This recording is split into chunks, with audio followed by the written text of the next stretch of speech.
Flushing Meadows, New York City, the kind of place where tennis dreams can turn into history in a matter of hours. But just before Alex Eala and Felix Auger-Aliassime were set to make their US Open mixed doubles debut, the drama wasn't happening on the court. It was unfolding at the gates. Hundreds of Filipino fans, some who had traveled across the United States and spent serious money just to be there, were reportedly stuck outside despite holding tickets. Confusion spread, frustration boiled over, and when word reached Eala inside the venue, the story says she was furious. Suddenly, a highly anticipated mixed doubles showdown had become something much bigger, a tense situation involving security, overwhelmed entry procedures, and the supporters who had come from all over to see one of the biggest stars in Philippine tennis. And what happened next only added another layer to the growing phenomenon people have been calling the Eala Effect. The anticipation surrounding this match had already been building for weeks. Eala and Auger-Aliassime had received a wild card into the US Open mixed doubles event, setting up a blockbuster first-round meeting with Elina Svitolina and Gael Monfils. Svitolina and Monfils weren't just another doubles team. They were one of tennis' best-known couples, having started dating in 2018 before later marrying and welcoming their daughter in 2022. This wild card gave them the opportunity to compete together in their first official doubles tournament as a team. On the other side stood a completely different partnership, Eala, one of the fastest rising names in the sport, alongside Auger-Aliassime, an established Canadian star. It was the kind of matchup promoters dream about, two partnerships, two completely different stories, and a packed New York crowd ready for a show. For Filipino fans, however, this wasn't simply another match on the schedule. According to the source story, supporters were traveling from California, New York, and other parts of the country specifically to see Eala. Flights had been booked, tickets purchased, Philippine flags packed, and plans made well in advance. The excitement around Eala had become impossible to miss. Wherever she went, Filipino supporters seemed to follow, and New York was becoming another example of just how powerful that fan base could be. Eala and Auger-Aliassime had also been putting in practice time together, working on their chemistry ahead of their competitive debut. There was an existing connection through the Rafa Nadal Academy, and Auger-Aliassime had spoken about getting the opportunity to experience Eala's passionate fan support firsthand. That crowd energy was expected to become a major part of their match. Then came the problem nobody saw coming. The stadium was packed, yet outside the gates hundreds of supporters were reportedly still waiting to get in. According to the story, many of them had valid tickets, but the entry process had become overwhelmed. People who believed they had done everything right suddenly found themselves standing outside while the match they had traveled to see was getting closer and closer. Imagine making that trip. Maybe you flew across the country. Maybe you saved for months. You bought your ticket, showed up early, stood in line, and then, right when you were supposed to walk through the gates, everything stops. That was the frustration described outside the venue. Some fans had reportedly been waiting for hours. Others were trying to figure out why they couldn't enter despite having tickets. What should have been a celebration was quickly turning into a mess. Instead, Eala was preparing for one of the biggest mixed doubles opportunities of her young career when she reportedly learned what was happening. The story describes her as visibly frustrated by the situation and seeking answers from security personnel. For a player whose relationship with Filipino supporters has become such a recognizable part of her rise, hearing that fans were stranded outside understandably added an emotional element to an already high-pressure day. According to the account, security personnel explained that the problem involved entry and security procedures as an unusually large wave of spectators attempted to enter around the same time. They reportedly assured Eala that supporters would be admitted after completing the necessary security checks, but that they would need to come through gradually rather than all at once. That explanation didn't instantly erase the frustration, but it provided a path forward. Fans began making their way inside little by little. And then you could feel the atmosphere changing. The disappointment outside gradually turned into excitement inside. Philippine flags appeared throughout the crowd. The chants got louder. The energy that had been stuck beyond the gates finally poured into the arena. This was what everyone had been waiting for. Eala could finally turn her attention back toward tennis.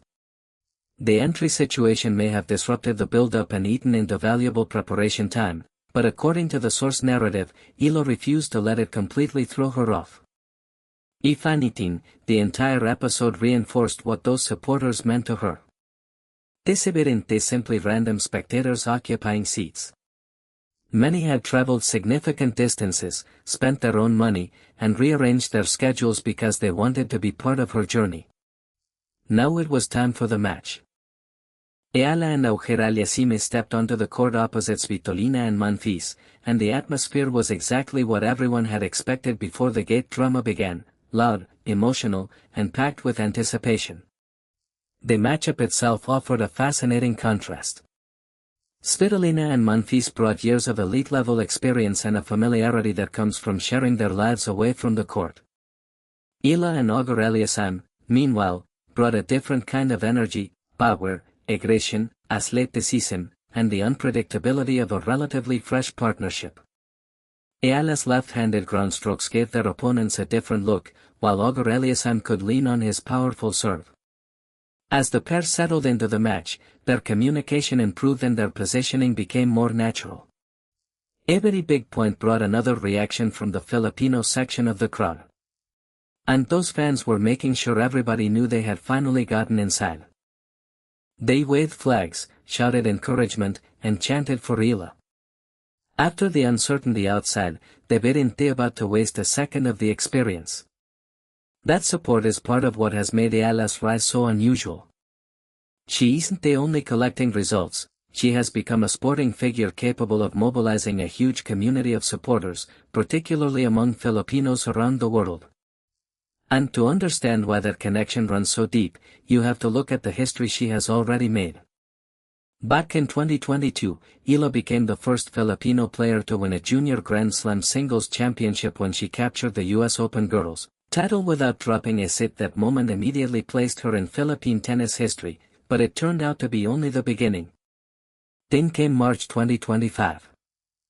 At the Miami Open, Eala produced a stunning run to the semifinals, defeating 3 Grand Slam champions along the way.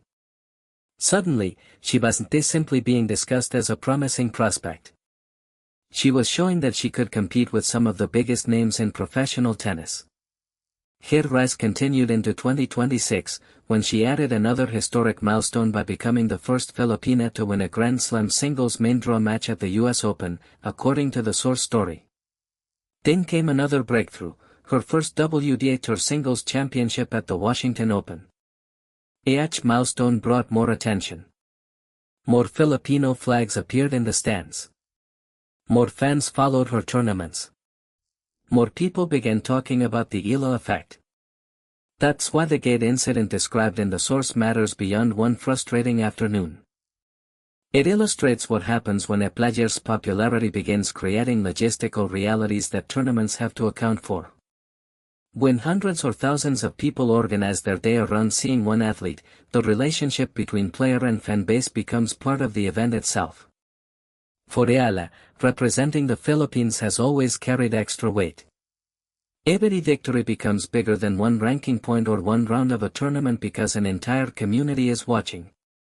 That's also why the image of her reportedly standing up for supporters resonates so strongly within this story. The fans weren't asking for special treatment.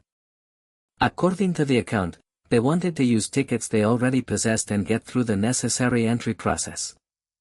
Security, meanwhile, still had a responsibility to maintain safety and process spectators properly. Eventually, the gradual entry compromise allowed those two priorities to meet. Once the crowd was inside, the focus returned where it belonged, the tennis.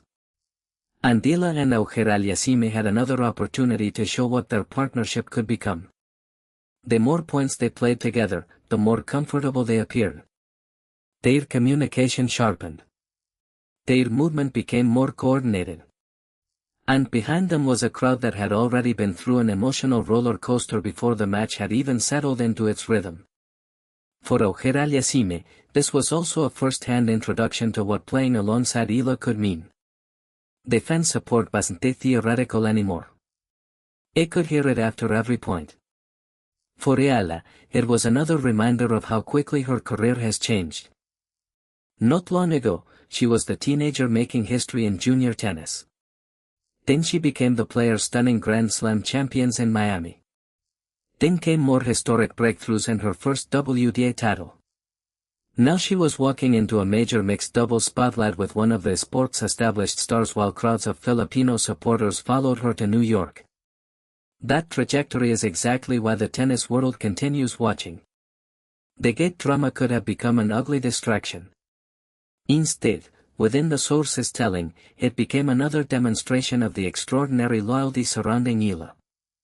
The fans eventually made their way in, the atmosphere came alive, and the attention shifted back toward the reason everybody had shown up in the first place. Tennis. There is still plenty left for Eala to prove, of course. Every new level brings tougher opponents, bigger expectations, and more pressure. But she has already crossed barriers no Filipina player had crossed before her. And now every major tournament feels like another opportunity to add something new. The Philippines is watching. Filipino communities around the world are showing up. The tennis world is paying attention. And if the scenes described in New York tell us anything, it's that wherever Alex Eala goes next, there is a pretty good chance a whole lot of people will be trying to follow her through those gates.